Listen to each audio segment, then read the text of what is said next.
These are the themes probably that will be discussed tomorrow. This is what we shall hear from the speeches that will be taking place at the Kololo Independence Grounds. You started with the country, you have seen the NRM party symbol, that is the bus, and of course we are seeing the health sector.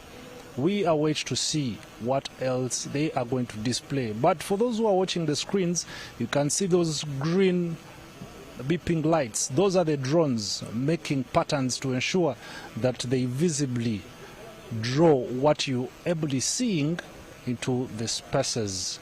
Now, well, that's the map of Uganda still.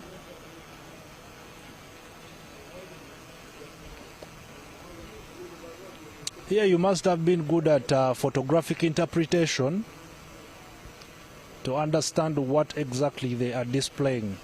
But I can see the map of Uganda and I can see individuals. I can see individuals looking up at it. To you who is watching UBC, this is the first of its kind, and this is the display they have been telling us to wait for on this specific day.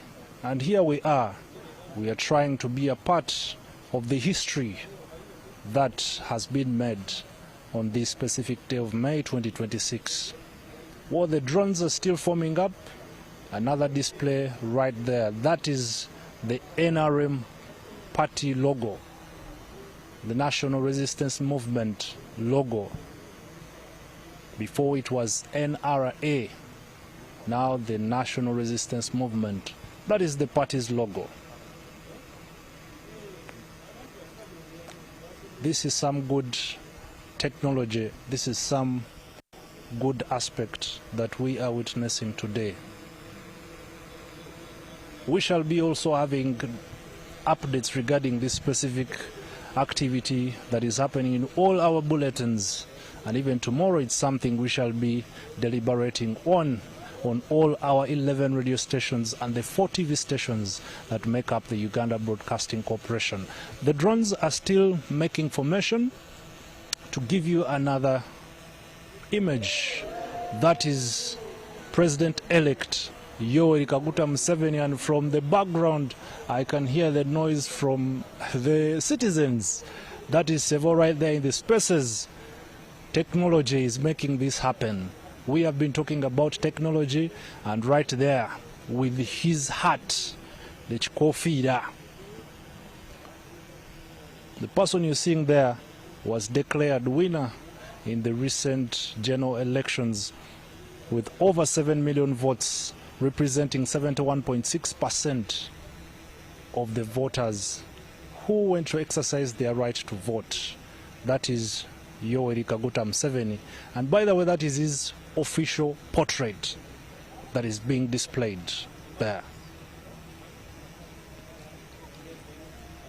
The drones are making formation again, and then we witness what else they are going to show us. It's interesting. Interesting. It's indeed interesting.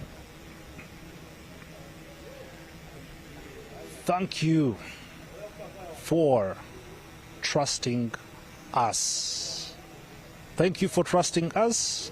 And indeed, from 8:30 to 8:40, that's what we have been able to see. Some of the drones are now going back to their, I call them airfields. Maybe something else is still to come, but here we are. Thank you for trusting us. Thank you for watching Uganda Broadcasting Corporation. Thank you for being patriotic, and thanks for loving your country. What you hear in my background is a drone returning back to its airfield. It could be, let's wait and see if there is something else to protect the gains. That is the theme that the NRM government chose to drive the country in the next 5 years, from 2026 to 2031. Very amazing.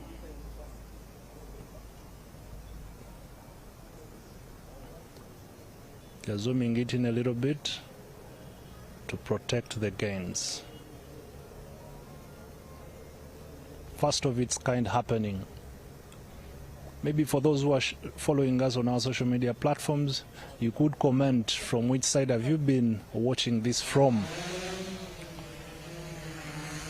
While other drones are being dispatched into the space, probably we are still watching many other stuff. Welcome to Kololo. That is where the main event is going to take place on the 12th of May 2026. This is communication in its way. What has been communicated is so much that we are familiar with in this country.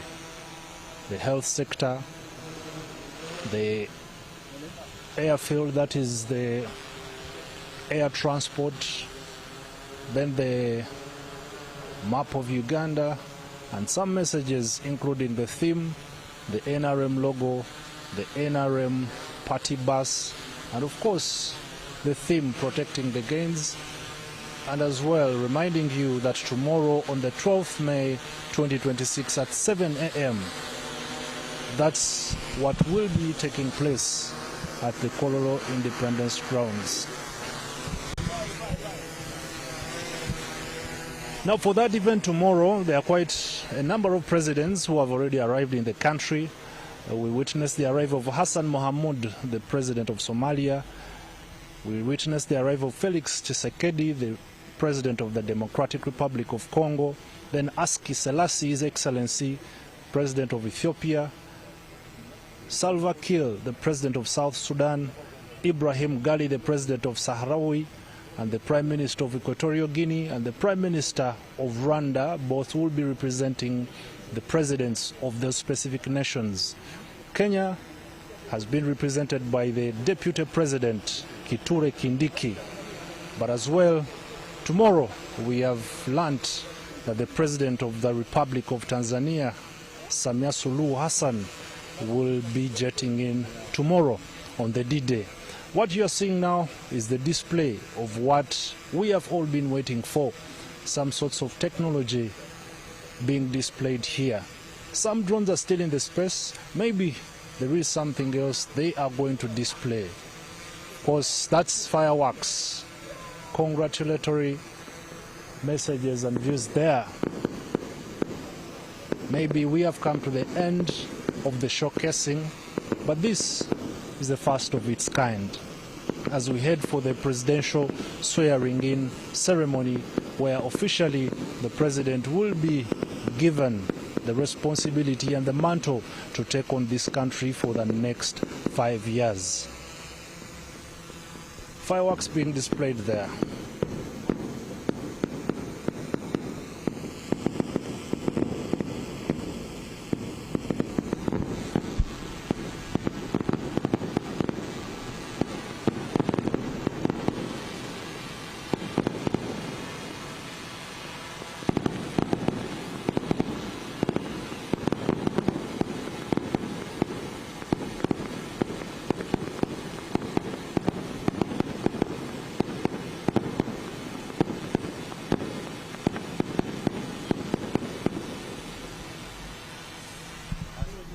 Well, it's exactly 15 minutes.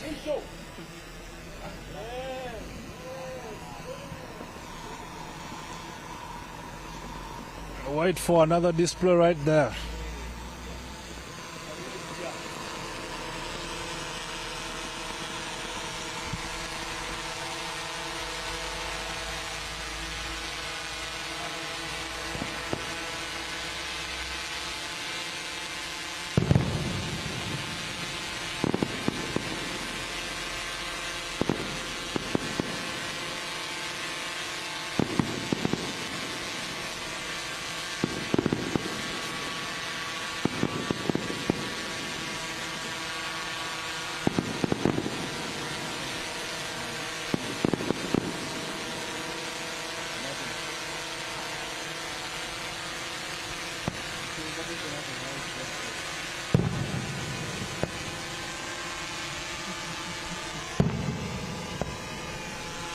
we are still witnessing fireworks here. Some of the drones are being taken back to where they are supposed to be. But that's an awesome display for today as we prepare for the swearing-in ceremony of President-elect Yoweri Kaguta Museveni. Today the skies have been filled with a display of a message from the National Resistance Movement. A reminder that all of us should be patriotic, we should love our country to steer it forward. The President will tomorrow officially take oath for his 7th elective term in office, extending his leadership to 2031. Earlier on, I told you various head of states have already arrived in the country. Museveni won with the biggest margin this time around, at 71.6%, and the second runner-up managed to get 24.7%. But now the swearing-in comes amid heightened security within Kampala and surrounding areas as the government finalizes for the high-profile national event expected to attract thousands. Some of the roads will be cut off tomorrow, and the Uganda Police Force Traffic Directorate ably released the update on how the traffic will be affected. I hope many of you are well aware of some of the routes that were cut off to enable the smooth movement of the guests to the state and as well other very, very important persons. Tomorrow is also a public holiday that was announced, but as Uganda Broadcasting Corporation, all the updates we shall be giving them unto you right from where you're seated. Could be at work, it could be in your sitting room or anywhere.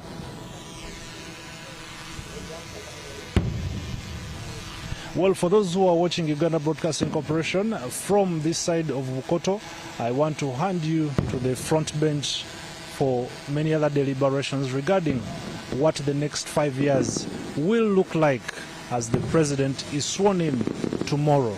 Ivan Kawa is my name. I hand back to studio.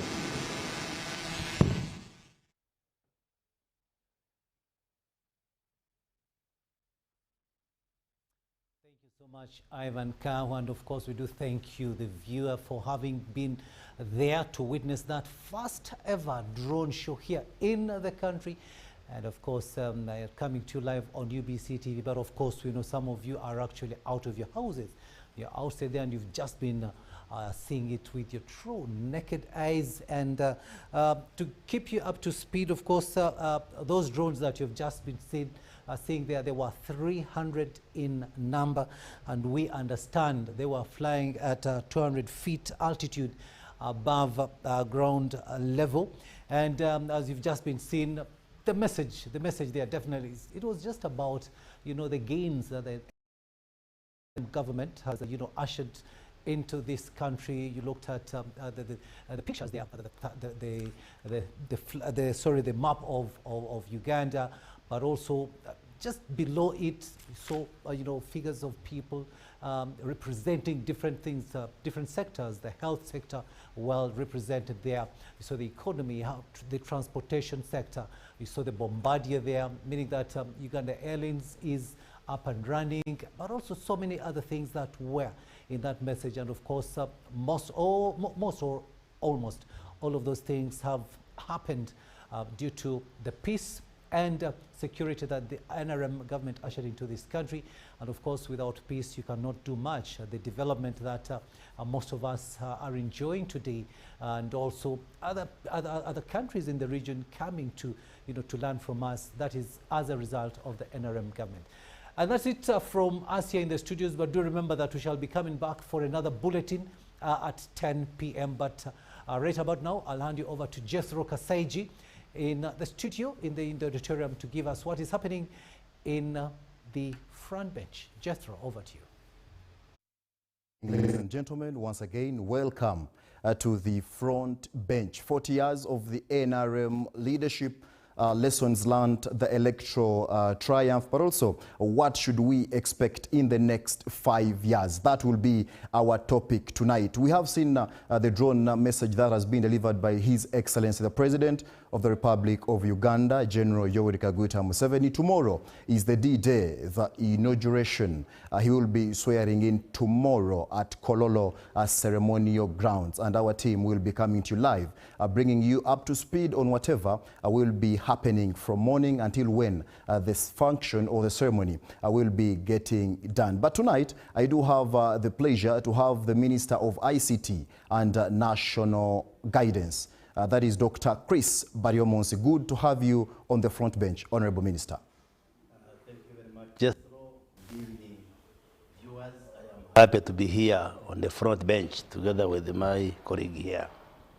Thank you so much. I also do have the pleasure to have the Executive Director of Uganda Media Center, that is Mr. Alan Kasuja. Good to have you on the front bench, ED. Thank you very much, Jethro, and good evening to you, fellow Ugandans, wherever you're watching us. 0709-602592 is our WhatsApp number. Using that hashtag UBC Frontbench, please be part of the show. I am Jethro Kasaiji. Let's get started. Oh, Uganda, may God uphold thee. We lay our future in thy hand. United, free for liberty, together we'll always stand. Oh, Uganda, the land of freedom, our love and labor we give, and with neighbors all at our country's call, in peace and friendship we'll live. Oh, Uganda, the land that feeds us, thy sun and fast our soul grow. For our own dear land, we'll always stand. Kapalapa, Africa's crown.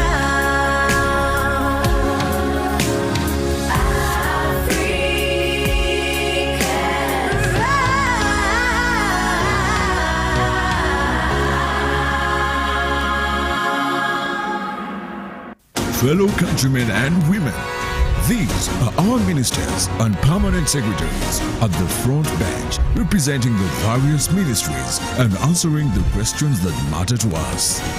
Join the conversation. This is the front bench. This is the front bench, ladies and gentlemen. We are coming to you live on our YouTube channel, but also on our X handle. We are coming to you live, and also on our different 11 radio stations. So wherever you're watching from, wherever you're listening in from, thank you so much for being part of the show. It is the front bench. 40 years of NRM leadership, lessons learned, electoral triumph, and Uganda's next 5 years. Honorable Minister, good to have you on the show about our topic. Thank you very much. I also want to thank UBC for inviting us to discuss this very important topic. Yes, Honorable, 40 years of NRM leadership. It has been a long journey. Tomorrow is the inauguration day. Very many Ugandans are waiting for the day. But there are also very many things Ugandans need to understand. There are those youths who were not there in the struggle. They do not know what happened. How will they be in position to carry on the memory to see that they are part of the journey come this new term? Honorable. Yes, absolutely. And in answering that, I would like to take viewers back to the historical past where Uganda is coming from. Because sometimes when we speak to the young people, and you say it becomes very important to appreciate. We know that many countries, including Uganda, were colonized, if I can start from there. In our case, as a country, we were under colonial leadership for close to 70 years, 68 years to be exact, from 1894 to 1962. And it was a sad story for us as Africans, as Ugandans, created by the same God, but somebody comes from somewhere and imposes himself on us as a colonial master. And then you become like second-class citizens. This was taught across Africa, across many other developing nations.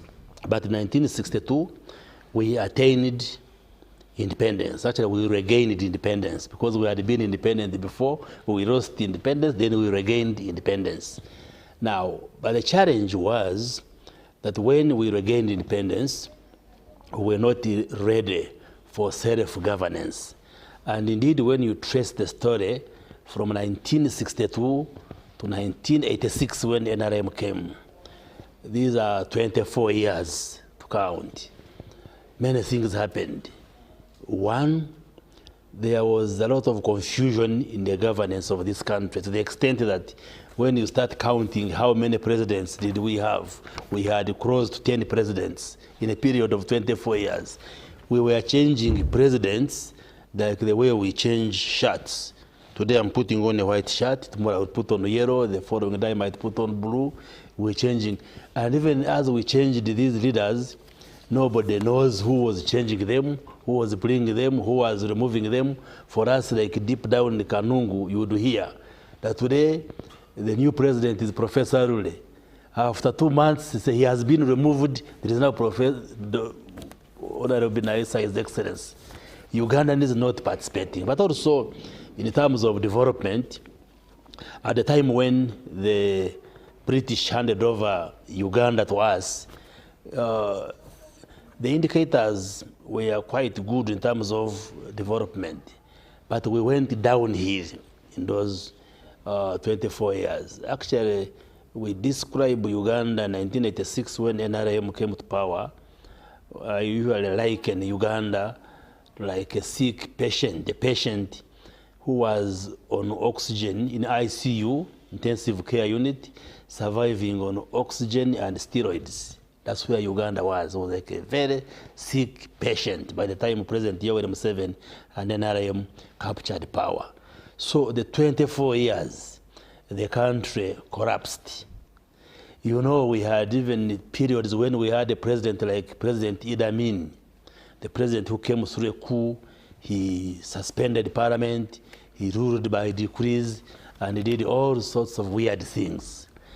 And these happenings, the post-colonial situation in Uganda, is what forced President Yoweri Museveni and his colleagues then, as young people, to challenge the status quo by engaging in a protracted war that lasted 5 years, and then they removed the government that was there and then started a new order. So it is important for us to appreciate that there was justification for President Yoweri Museveni and his colleagues to go to the bush and redefine the path of this country because the country had gone astray. I remember as a young person in the 70s and 80s, the roadblocks which were there, the insecurity which was there, the havoc which was in the country. So that is the background how NRM comes. So when President Yoweri Museveni comes with the NRM, they come with a 10-point program, which was later expanded to 15, but basically speaking to resuscitating the country and getting it back on the right path, if I can summarize. But we usually condense that 10-point program, expanded to 15, into the 4 ideological pillars of NRM. And whatever NRM does is hinged on these principles, on these pillars, the ideological pillars of NRM. And principally, they are one, patriotism. And patriotism, I think, was agreed upon by the NRM family because in the past, Ugandans were divided. You see, when the colonialists were leaving, we copied some of the behaviors and actions that happened back in their home countries. Like we formed political parties. Unfortunately, they were formed on the basis of our faith, religion, on our tribe and ethnicity, and such considerations. For instance, we had UPC, which, like in my place, Chigezi, UPC was equal to Anglicans, or Church of Uganda. DP was equal to Catholics. Now here, Kabaka Yeka was equal to Baganda. And that was a false start, a wrong start, because now we mixed political ideology with the faith, with the ethnic extract, and that's part of the confusion which bedeviled Uganda from the start. Now, so this patriotism is meant to say, yes, we may be of different religions, we may be of different tribes, we may be men and women, female and male, we may be of different ages, but all of us are Ugandans, and all of us are children of the same God. And in the history of this country, it is NRM that has preached that spirit of patriotism, so that when I sit with Aaron here, I should not say which religion does he belong to, which tribe. That's not material. What is important is that he's a director of a media center, I am minister, and we are supposed to deliver for Ugandans. So NRM, one of the areas where it has scored is to promote this unity of Ugandans. Bachiga, the Rugbara, the Karamajong, the Itesos, the Banyoro, we all see Baganda, we all see ourselves as Ugandans. And if you were to ask some of the achievements that the NRM has registered over time, is bring that national unity. That's why when we go to the polls, NRM is the only party that wins universally in the whole country. It will win in Chigezi, it will win in Karamoja, it will win in West Nile, win in Buganda, it will win in Teso, because it's a national party. It's not a party that belongs to an ethnic group or a religion or different groupings. The other ideological pillar of NRM is Pan-Africanism, because NRM believes that we cannot live as an island, Uganda, that other countries, especially the Black Africa, these are our brothers and sisters. And that goes a long way to explain some of the actions we have taken as government. For instance, when we deploy soldiers in Somalia, the UPDF, in South Sudan, in DRC, that's a Pan-African spirit. That problems in the DRC affect us. Today we're with the president of DRC and the ministers, and we're signing agreements and memoranda of understanding on various areas, including ICT, which I had, very defining cooperation between our two countries. So NRM government believes in working with the other sister countries, especially within sub-Saharan Africa, so that we move together. Because here, we are now focusing on production. There are things like sugar, milk, and many others which we are producing in surplus capacity. We cannot consume all that we are producing. We need markets in the neighboring countries, in the other African countries. So Pan-Africanism is one of those key areas where the NRM government has scored. Now, yes, moving fast, the third is the socio-economic transformation. Is one of the pillars of NRM, that as we do all these things, we must work hard to improve the quality of life of Ugandans. And in the last 40 years, if you allow me some time, I will give you statistically and from a technical point of view how we measure quality of life, to show that over the last 40 years, the quality of life of Ugandans has tremendously improved from the bad situation we're in now to a very promising future. And lastly, the other pillar is democracy. You see, I have said the post-colonial state of Uganda and those 24 years between independence and NRM coming, 24 years. In those 24 years, we had close to 10 presidents. There is even a time when the center could not hold, we had 3 persons making a presidency. Imagine, 3 persons. One was from Rukunjiri, another from Buganda here, another from Lango. Now the Presidential Commission making a presidency. So close to 10 presidents in the 24 years. But in that period, we only had elections once. That was in December 1980.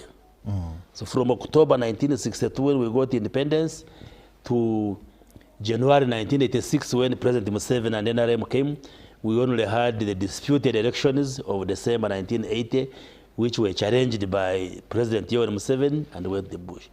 So how were those presidents coming in? We do not, from nowhere, if I can say. So the first principle of NRM was democracy, that we should return power to Ugandans, that for you to hold a political office, whether from LC1 chairperson to the president of the country, it must be through the will of the people. And we are happy that tomorrow the president is being sworn in. He is not imposing himself on Ugandans, but he has been elected by a majority of Ugandans through a tough election where the president had to traverse the country, address over 140 rallies in the country, and Ugandans voted for him. That's what NRM fought for. That for you to be president, for you to be a member of parliament like myself, for you to be a councillor, a chairperson of the district, you must subject yourself to the people. Gone are the days where a few people sit in the boardroom and declare you a president, declare an MP.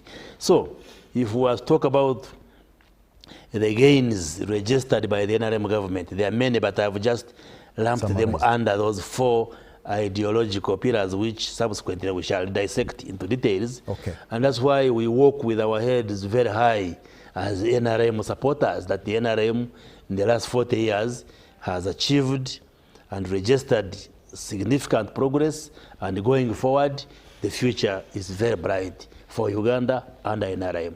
Thank you. Idi, from where you sit, the Honorable Minister has talked about democracy. You have moved around the world. You've served in different positions talking about democracy. Is Uganda democratic? We are talking about the 40 years of NRM leadership. Let's say on that. Yeah, so the question then becomes, what is democracy? The minister has very ably explained that Uganda comes from a past of turmoil where they woke up and found out who their leader was, either because they've taken power by force or because people had sat somewhere in Tanzania, in Moshi, and decided who the next president was. But also, as someone who was a victim of the instability that this country saw, as someone whose family was uprooted and forced into exile, I know that Uganda is doing much better than it has done. Uganda is as good as it can be. And having traveled around the world and seen, recognize that this is probably one of the most restive regions in the world, you have to appreciate that we are a stable country. I keep making the point that we have internal contradictions, but that is also part of the democratic process where people will come and contest. If you decided to stand for Member of Parliament, Jethro, nobody would stop you from doing that. If I wanted to stand as LC1 chairman, I would do that. And I think let's also not lose sight of the fact that the democratization of societies is a process. It's not an event. We have come from a background of complete instability to one where the president is going to be sworn in and with a resounding victory of 71.65%, there were winners, there were losers, and everybody made a choice. Where are we as a democracy? We must recognize that we've only been independent since 1962. We are younger as a country than the King of England. We are still very young as a democracy, but we are going through the process of establishing institutions that will help us become much more democratic as a country. So ultimately, the fundamentals are in place. We have peace, we have growing institutions, we have representation of the people at every level. You won't find many countries that are as democratic as Uganda, I'd hazard to say, because you see, LC1 for me is an example of what real democracy is, where you, Jethro, in your village will determine who your immediate leader is. And you will choose them because you know them. And that process continues all the way to the national level. So I think Uganda is developing a system of rule that will work for it. And this system of rule has context to it. It takes into account where we've come from as a country, and it also takes into account what our aspirations are as a country. So where are we as a democracy? We are still growing, we are still learning, we are still making mistakes, we are still taking wrong turns. But in the end, we are able to correct these turns internally. It is a long internal conversation that will get us to where we need to be. Has the electoral journey strengthened the democracy we are talking about? The electoral process, you mean? Yeah. Where the way I think that is a process that will be refined and it will get better over time. Whichever side you look on, I think Honorable Bariomo here will tell you that even NRM, his NRM colleagues will tell you that a lot of them, despite being in government, will still say that, you know, this process was not as democratic as it can be. And of course, elections, the participation of Ugandans in choosing their leaders is the ultimate sign of democracy in so many ways. And the process is not perfect. It is one that will get better over time. But at least we have a process. It's a process that we can correct. And it's a process that will deliver as leaders. Honorable Minister did talk about the national unity as something that we have achieved. Putting the political differences that we have, the generational differences as well, do you think how best can we furthermore achieve this national unity so as our country moves forward? I think the most important thing is for all Ugandans to understand that we only have this one country. This is a message that I preach. It's like living in a hut, in a kasisi, somewhere in Kanungu, or wherever you are. It is still your home. It is what you have. The question is, how are you going to improve it? Whatever your station in life is, whatever you do for a living, how are you going to improve the kasisira? How are you going to make sure that you aspire to the next level, to move on from where you are to the next thing, to your ambition? And you see, Uganda presents a unique opportunity for that. Regardless of where you are, there are people who are prospering in this country, across the country. Some are farmers in Omoro, some are, growing potatoes in Kisoro, others have set up manufacturing plants in Western Uganda. And I think therein lies the answer, our collective prosperity. And I think what we're seeing now as a country is, the opportunities that peace presents, the fact that you can go to the bank and negotiate a loan, the fact that you have jurisdictional protection, the courts will adjudicate in the event of a dispute, the fact that you can actually go home and sleep, the fact that you can have robust political discussions without fear of ramifications. All these things are going to help us evolve. And for as long as every Ugandan, young and old, recognizes or feels like they have a stake in this country, I think that is what is going to unite us more than anything else. And as the media center, our mission right now is, first of all, to recognize that the political season is over. We want to open people's eyes to where the opportunities are. Young people across Uganda are desperate for jobs, and we want to show them these opportunities. We want to teach them about PDM and how it can transform their lives. We want to teach them about yoga and how that can transform their lives, And I think that is the mission for each and every one of us, to make sure that we take advantage of the opportunity that Uganda presents us. It's a peaceful country. It's a fertile country where you can throw a seed anywhere and that seed will germinate and grow into something that you can eventually harvest. Honorable, you did talk about the 10-point program that later turned to 15. How do you respond to citizens who come out and say progress has been slow? Remember the journey we are talking about of 40 years? Yes. That is the NRM leadership. Yes, first of all, there is the abundant freedom of expression and freedom of the press. Ugandans are free to give opinions and say whatever they want to say. That's the Uganda that we have.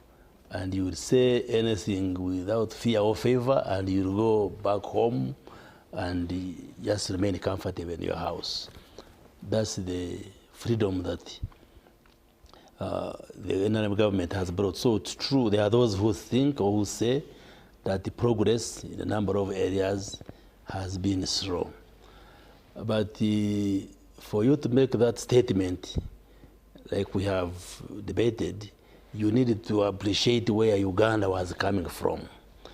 Like I said, when the NRM government took over the leadership of Uganda, the state had collapsed. The country had collapsed.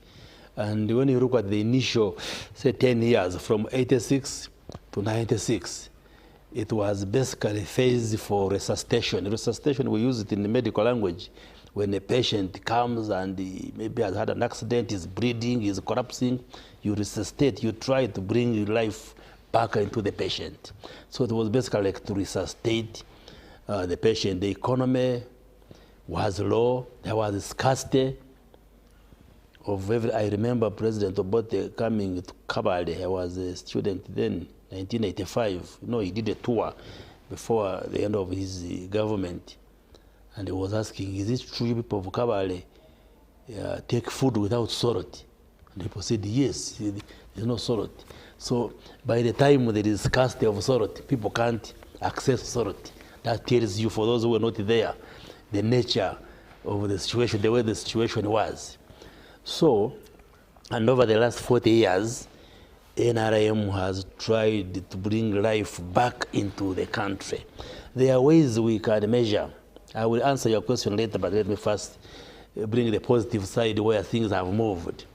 There are two ways we can measure whether there is progress or not. The first one is just using a naked eye examination. For us who were there, I was relatively young, yes, who were there when the NRM came. How was Uganda looking like? And how is it today? Just by examination. And those even who were born in the 90s, these days, cutters of technology, you can Google. You Google the Kampala of 1970 and 1980, how it was. All the information. Different parts of the country, how they were, and compare with it today. Whether you talk in terms of housing, you will see that housing has improved. Whether you talk in terms of roads, the road network, access to electricity. Of course, these things like internet and so forth are things of this modern era, and many other things. So even with the naked eye examination, you can appreciate that things have improved for the better over the years. But also from a technical standpoint, we carry out studies which measure the impact, the programs which government and other actors have put in place, whether they have resulted into progress. If I had time, I would narrate for you the many indicators, but let me just pick some of you. One of the indicators we use is life expectancy at birth. That one means that if you give birth to a child who is alive, how many years is that child expected to live given the prevailing conditions? By the time NRM came to power, this life expectancy had dropped as low as 43 years. But now, 40 years after, it's now at 68 years. I have challenged the scholars and academicians that you check across the country across the world, how many countries have been able to increase life expectancy by those units within a period like 30, 40 years. It is very phenomenal in Uganda. That's one way we measure. The other way we measure is the proportion of the population living on $1 per day or below the poverty line. In the early 90s, this figure was at 56% in Uganda. Today, it has dropped to 20.3%. The families, homesteads which are in subsistence, the president usually likes that indicator. In the census of 2014, the percentage was at 68% of the households in subsistence, what the president calls Okolere Chidachoka, living hand to mouth. This has dropped to 33 from 68. If I can take you said mortality, we usually measure quality of life using mortality figures. And if I can pick two, infants.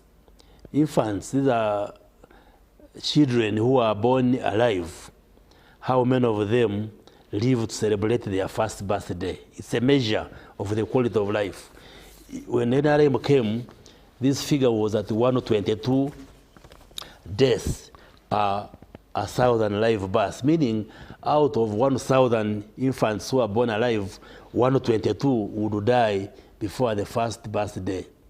Now this has dropped to 28 today.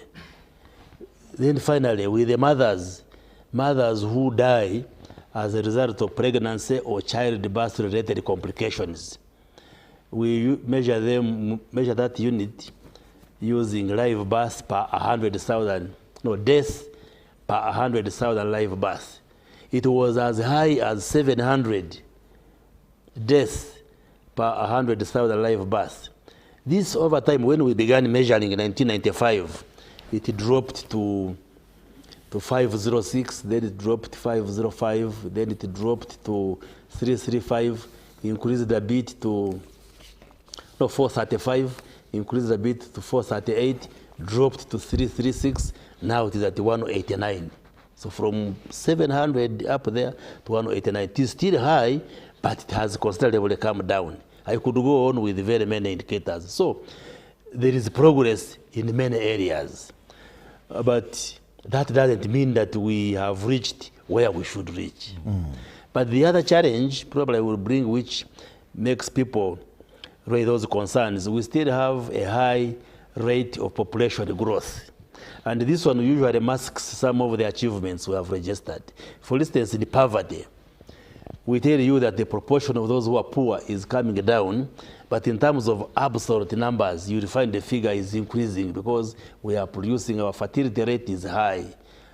So you'll find, yes, poverty has reduced in terms of percentages and proportions, but you still see many poor people, and it becomes like a contradiction, but can be explained. So why some might say, yes, the progress has been slow, and to an extent they are right, because if you say electricity, people would expect electricity to reach every village. People would expect tarmac roads to reach every parish, every sub-county in the country. If you say education, they would want probably every child to reach university. That's the expectation. Our desires and expectations are on the horizon there, and we may not have reached there.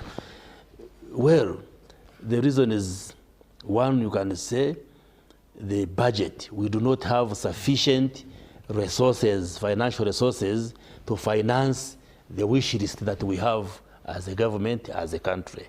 So we spend what we have. But what gives us confidence is that whatever little we've been spending, at least we can measure the progress that we've been registering.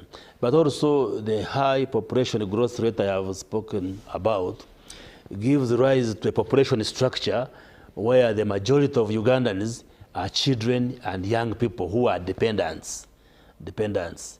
You will find when you draw the diagram, the population structure, ours is a pyramid with many children and many young people and fewer at the top, the older persons.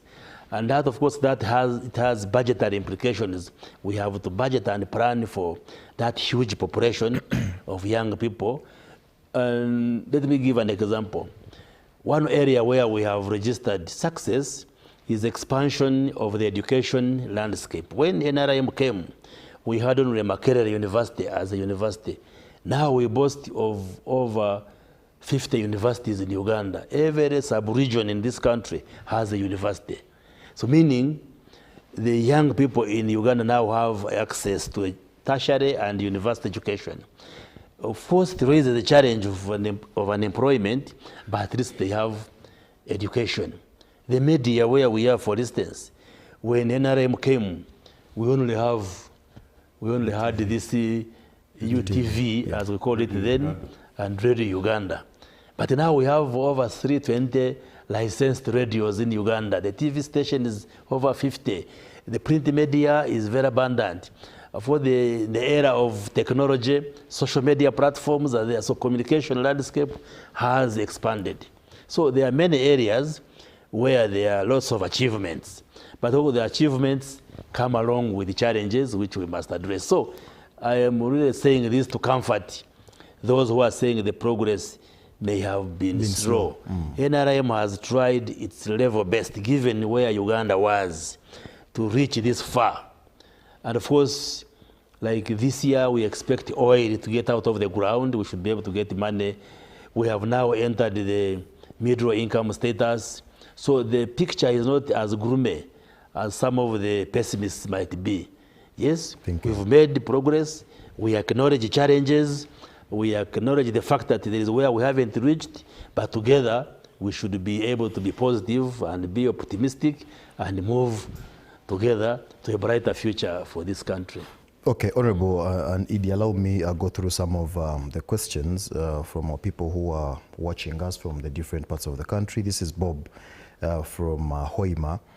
He says, I just hope government looks at Hoima as a place we can change before it becomes so congested, like some parts of Kampala, which is still a bit a problem. I think Hoima is worth try as we start a new chapter. What do you think of that, Minister Bariomunsi? Okay.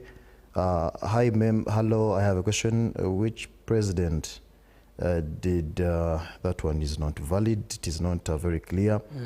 This is Rasul Rajab from Arua. I like the show. Those NRM point programs brought peace and unity among the citizens. People are living together, regardless of religious, political, and ethnical affiliation.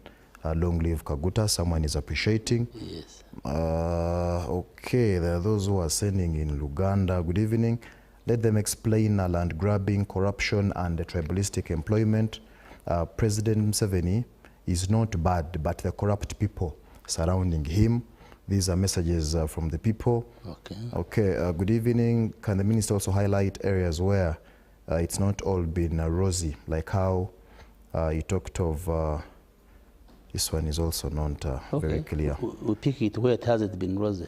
Yes, thank you, Honorable. You have hammered the points. There is no, is there another alternative for Uganda? Okay, Ronald from Mubale. Dr. Chris has highlighted the history and achievements of NRM. In the same spirit, I want him to also highlight the shortcomings of the NRM government for the past 40 years. As an intellect, he must be able to talk to some of those sides. Honorable, you will answer some of those questions, but I want to kindly bring in the Idi briefly, and then you'll answer some of those. Idi, still from where you sit, we still have issues of transparency and accountability when it comes to misinformation. How are you willing to combat this scam, probably these new five years, but also looking at where we have come from? I think that's a very valid point, and there are issues around accountability that have to be addressed. And I think we can see that the institutions that are responsible for overseeing accountability at a leadership level are doing their best. There are capacity issues here, and now that I work in government, I can say that there are capacity issues as far as, and I think Minister Chris here will tell us, can tell us more about that, but there are capacity issues as far as the strength of these institutions is concerned. But I think there is a deliberate attempt to make sure that the leakages that relate to corruption are addressed decisively. We can see what's happening, for example, in the military. We hear stories every day of what's going on with the military, making sure that those leakages are plugged, that there's a lot more accountability. And I think we need to normalize accountability. We have seen ostentatious displays that are inexplicable. people do not understand a lot of these questions. When someone is struggling to make a living, and then people in powerful positions are being overtly ostentatious and exhibiting ostentation, it raises eyebrows and it creates a lot of discomfort amongst the population. But the reality is the government is intentional about pushing back, about addressing corruption. And I think the government recognizes that there is a political cost to not addressing this issue. And so President Museveni has been very clear that he's going to deal with corruption, and his government is, you have institutions, the IGG, the Financial Intelligence Authority, we have State House Anti-Corruption Unit, and courts and police building capacity to make sure that issues of accountability are addressed. Misinformation is a real issue, and I am seeing it here. I released a note the other day announcing that tomorrow is a public holiday, and some disingenuous person decided to copy that and to change it so that they declared the 11th a public holiday as well. And we see this a lot. We see that a lot. And it's not a uniquely Ugandan problem. It's a global issue. But you see, thankfully, I have been involved with misinformation, disinformation, and pushing back against it for a very long time. So we are addressing issues around openness, issues around making information available, issues around communicating openly, and also partnering with media houses, with media entities that have some level of credibility. The misinformation and disinformation affects all of us. If you misinform the world about your country, about the country that you live in, it affects our reputation, it affects the people who would otherwise have invested in this country. So we have a stake in ensuring that we push back about misinformation collectively as Ugandans. And I see that happening. But also Ugandans are taking it upon themselves to hold leaders to account. And I'm one of those people who... How do they do that? Well, we've seen it online. We've seen it online. We've seen, and if you took a casual look around, and these days I tend to be a bit more careful about what I say because I'm a government official, which in itself can be a bit of a problem. But you see it online. It's evident. If you're a Ugandan and you're honest, you will see that there are organizations that are genuinely interested in ensuring that corruption is exposed. I honestly think that these organizations should be supported if their intentions are right. And we can identify these organizations. Because again, the government can't be everywhere. The government has capacity issues. So if there is an initiative that exists that will expose corrupt people, absolutely, support those. And so it's not just up to the government to make sure that accountability is encouraged. It is the job of every Ugandan to make sure that that accountability is encouraged. Beyond that, it's also the job of every Ugandan to make sure that we defend our country from misinformation and disinformation. You might disagree with the government in place. You might disagree with the person of President Museveni. You might disagree with the person of Dr. Variomuzi here. But you see, this is the only country you have. And the prosperity of this country is your business. You have an interest in ensuring that when you issue your passport, people will respect that passport. When you travel to other countries and say that I'm from Uganda, people will want to do business with you. So it is actually self-defeating if you choose not to support or not to defend your country in times of misinformation and those who do things that go against Ugandans. The president has been very clear about holding such people to account. So basically, I'm optimistic that Uganda will continue to build its capacity to hold people to account. But also beyond that, Ugandans will do it as well. So it's a collaborative effort. And that effort is ongoing and must be encouraged. Before I go to the minister, how should our next chapter be, or what should it be like if someone is to ask you, looking at the 40 years from where we are coming from and where we are going? You know, I came to Uganda for the very first time when I was a 12-year-old. I was a child. I was a kid. And the way we came back to Uganda, by the way, was we didn't have a passport. My mother didn't have a passport. Okay, she did actually, but she told me not to tell the immigration officers that she had a passport because she knew that I had a big mouth. But this passport had been smuggled to her by a nephew of hers. And we were in Kenya, but because it didn't have an exit stamp, she could not use it. But in 1986, when there was some level of stability, we crossed back into Uganda. And when we crossed back, we used a letter that had been given to us. It was signed by Dr. Samson Kiseka, and it was a photocopied letter that does the rounds. And we came back to Uganda that way. We were allowed in. We went and visited our uncle who lived in Jinja at the time. And the Uganda that I met at the time was a broken country. I was a kid who lived in Kisumu at the time, not far from the border. But the country that we met was broken. We were in Jinja, and the one thing that stands out for me is that every single house that we visited, and we even visited some ministers' houses, had broken toilets. The toilets did not flush. There was no water, no running water in people's houses. Everybody who lived in Jinja used to walk down to Lake Victoria and fetch water and come back. I used to walk from Main Street where we lived all the way to Jinja to do that. And then I remember coming to Kampala for the very first time in a bus called People's. And what a journey that was. It was a dusty journey, and I remember getting a congested chest as a result. I have witnessed the transformation in this country. I have seen Uganda as a child growing up, going through school, and I can assure you without fear of contradiction, as someone who has traveled to every single continent on earth, as someone who has traveled to 48 countries, as someone who has the option to live in another country, I can tell you now that I'd rather live in Uganda than anywhere else because I'm optimistic. The fundamentals are in place. We have a unified, we have a peaceful country, one which we can build upon. We have an opportunity to build and to redirect this thing. I come from a background where, I could have done and taken on a job somewhere else, but the need for us to collectively contribute to the future of this country is the reason that I came back to work in the government. And right now, when I hear that this country wants to grow 10 times to a $500 billion economy, I'm optimistic because I've seen it happen.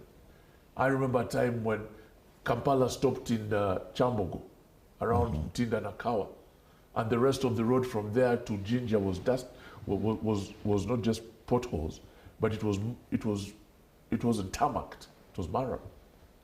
I remember those days. I remember days when there was no ATM in Uganda. You couldn't use your Visa card anywhere.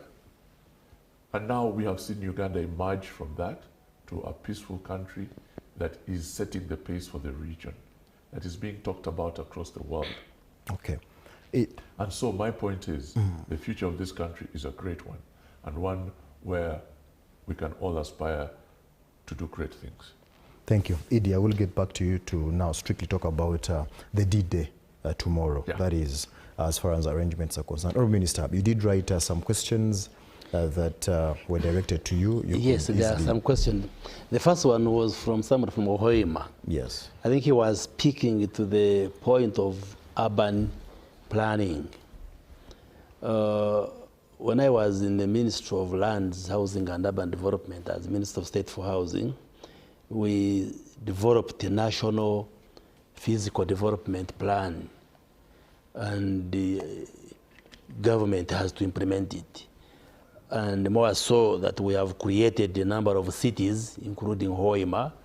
It becomes important that Hoima city and the other new cities, Mbarara, Mbale, Jinja, Guru, Lira, do not follow the path of Kampala. You see, Kampala has a great master plan, but when you start from Kira Road Police Station, I want to take you around Kampala, Kira Road Police Station, then you come through Kamwecha, then Bombo Road, Kampala Road, then you come to Jinja Road, then you reach Rugogo bypass, and you go back to Kira Road Police Station. The inside is very well planned. Then the outside are shanty structures. When you're in Kamocha, you see up is okay, down is Chifumbira. When you are on Rugogo bypass, up is Kororo, across is Naguru, go down there, the slums and the shanty settlements. So I think he's saying, as we develop these cities, let's have physical development plans so that the settlements, the buildings, the constructions are planned, and we don't have slums coming up in these new cities. So we take your point, Hoima, but you are speaking for many other urban areas, and Uganda is urbanizing at a very fast rate. So government is alive to that fact that we must strengthen urban planning and physical planning for the whole country. We have just passed a law on physical planning, a new law, and definitely it takes into consideration all those concerns. Then there was a comment, because I think my first presentation was largely giving a rosy picture, and I saying, aren't there challenges or areas where we need to improve? And indeed they are there, because we are on earth, not in heaven where there is perfection. Some of the challenges, and maybe where we have not done well, one like the ED has said here, corruption and abuse of office, that remains a challenge. And the president has been very categorical, very clear that in this Chisanja, which starts tomorrow, one of the key priority areas we should focus on, or government will focus on, is fighting corruption. Definitely, it's a vice, it's a problem that takes us back, where we would be moving faster. Like somebody said, it's you who asked that some people believe we have not moved as fast as we should have been true, and corruption is one of those challenges, and the government remains strongly resolved to handle that. The other challenge I see is, like I said, we have a high rate of population growth that has given rise to a huge segment of the population being young people and children. And the question has been, how do we turn this huge population of young people into an asset, to be part of the economy? The question of unemployment, ability to provide decent employment for these young people. It's a challenge, and it's being addressed using different forms. One, addressing the curriculum so that these young people, when they go to university and colleges, they study something which can enable them to get employment, even if it's not in the government, but self-employment. But also you've seen efforts of government trying to attract as many investors as possible who create jobs, strengthening the private sector, because gone are the days when you would go to university and you say government will employ me. Because these public servant jobs are only 470,000, including us political leaders and teachers and the armed forces. So not everybody who comes out of a university can be absorbed in the government. And that's why we are strengthening the private sector, but also bringing programs, wealth creation programs like Emyoga, like PDM, because through these initiatives, employment opportunities are created for Uganda. And the other challenge I see is the functionality of the civil service. I think there's a lot of lethargy in the civil service, and the reforms are needed. The bureaucracy, because you, the people, you come to the civil service to get services, and sometimes it can be very frustrating. When I was appointed the Minister of ICT, I was very impatient. I wanted things to move. You'd find a directive by the president. He has directed it. It has been there for 6-7 months. Nothing has moved. But the bureaucracy within the system makes things slow. In the coming term, government will have to institute reforms within the civil service so that delivery can be much faster than it has been. Then the other challenge that I see is the cost of some of the essential services we provide. Education.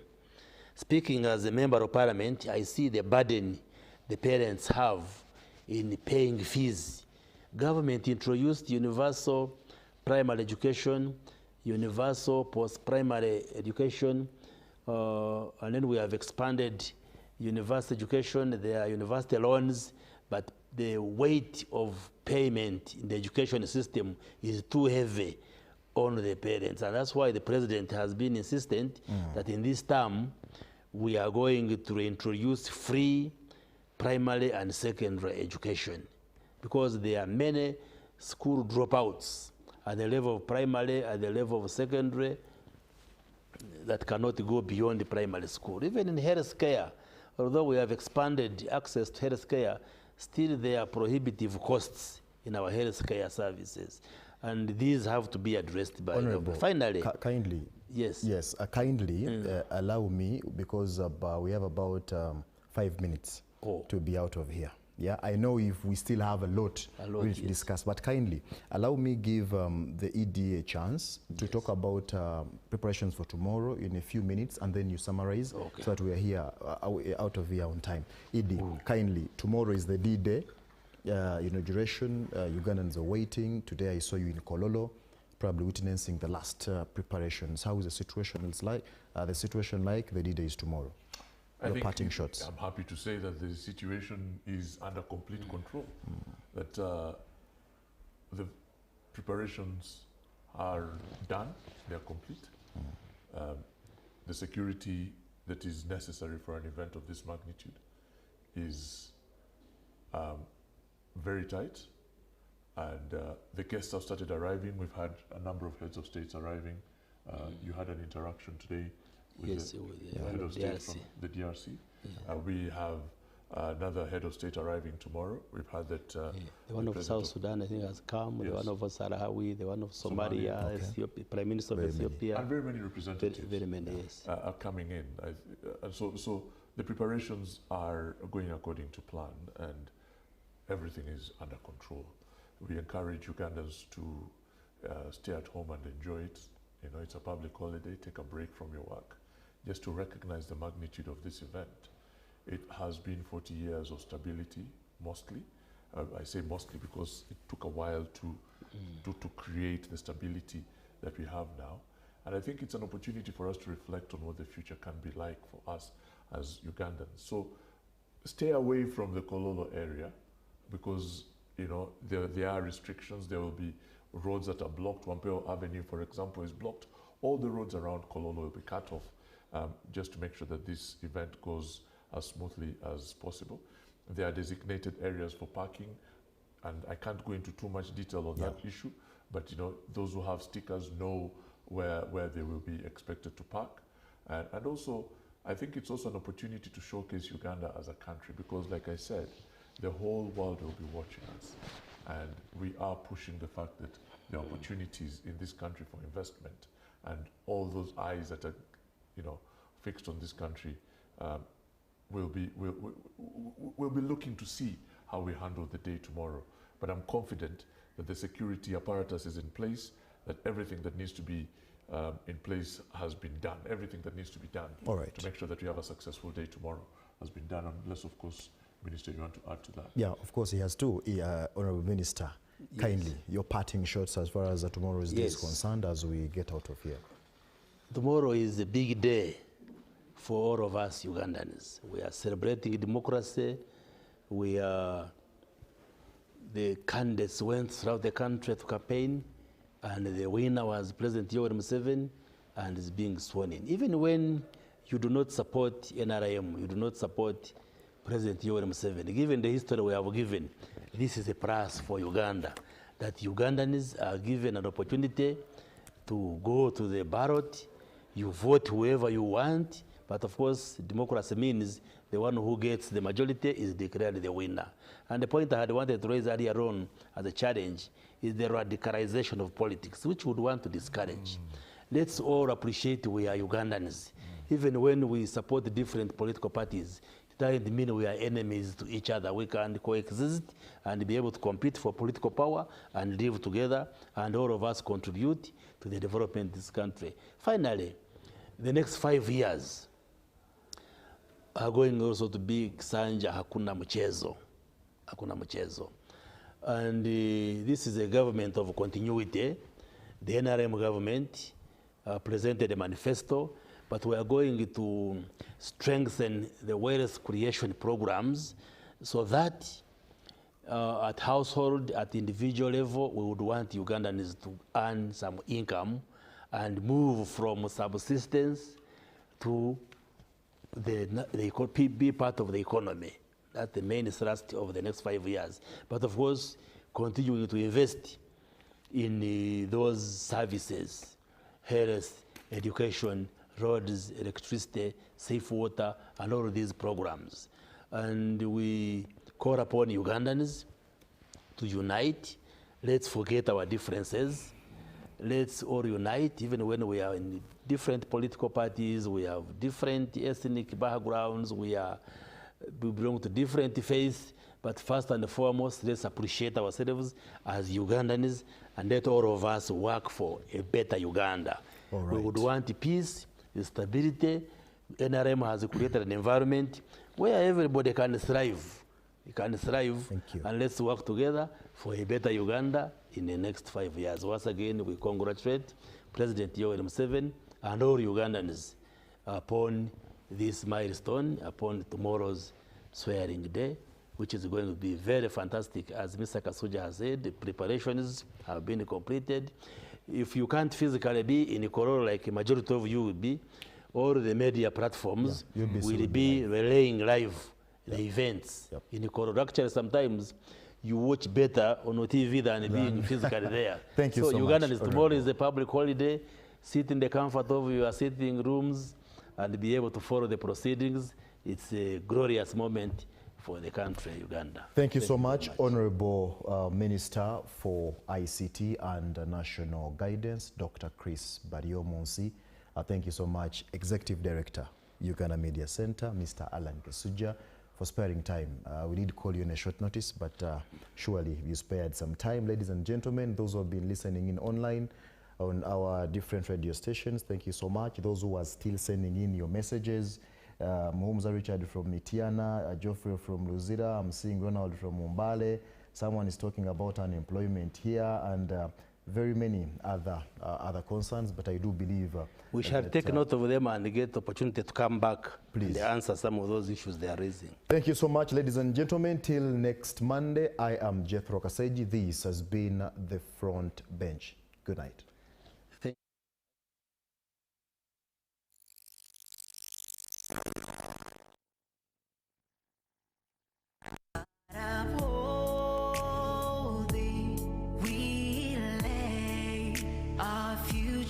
In the hand, united, free for liberty, together we'll always stand. Oh, Uganda, the land of freedom, our love and labor we give, and with neighbors all at our country's call, in peace and friendship we'll live. Oh, Uganda, the land that feeds us by sun and fox our soul grow. For our own dear land, we'll always stand. Kapalova, Africa's crown.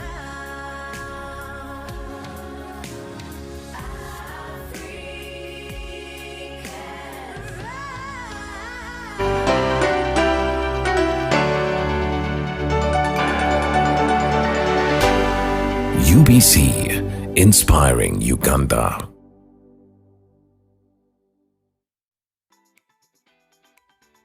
Announcement. The Minister of Public Service informs the general public that Tuesday, 12th May 2026 will be observed as a public holiday throughout Uganda to enable citizens of Uganda to attend and follow on the media the inauguration and swearing-in ceremonies of the President-elect of the Republic of Uganda, His Excellency General Yoweri Kaguta Museveni, for the term 2026 to 2031.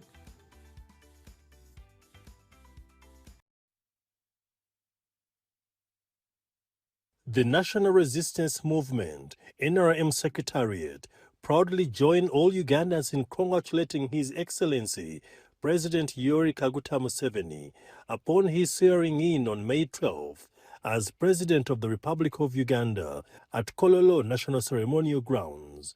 Your leadership has safeguarded peace, strengthened Uganda's economy, and laid a firm foundation for transformation. Today, we reaffirm our commitment to the ideals of patriotism, socio-economic transformation, and democracy. Your Excellency, we stand with you to protect the gains of our revolution. Congratulations, Your Excellency.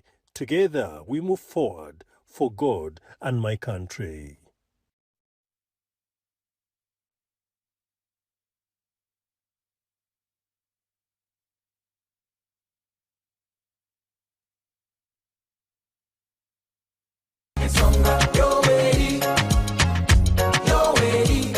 In 1986, a new chapter